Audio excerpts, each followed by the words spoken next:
Eden sual ruang boy pacha Eden sual ruang boy rim chia mi me sual mi nang lakai chu boy pan yu rim bui chau la long la gana kan se hallelujah boy pa min thang na si oh hallelujah king lo man si si su thong ki kan si kan rim chia man se si su thong rim bui kan si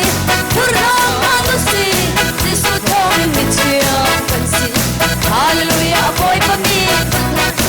kan ni zu khola kal mi kan slow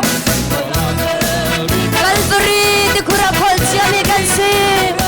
mi chiang lim pan si ra chau tu de mi kan si hallelujah boy pa mi zu thang cha si se zu thang cha si se ding long man si si su thong in mi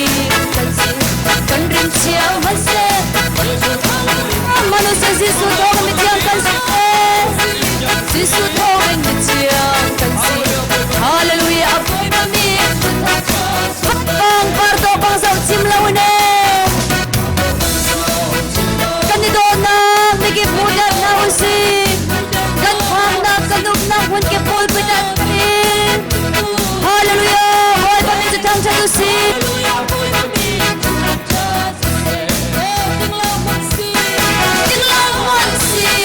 Sisu thongin miki kan rim chia man se Sisu thongin rim bui kan si thurna manu si Sisu thongin mi chia kan si hallelujah boy pa mi kan ni chu khola kal mi kan silo ni chu khola kal Calvary de khura khol chia mi kan si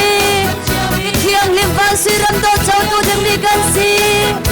hallelujah boy pa min chu thang cha si se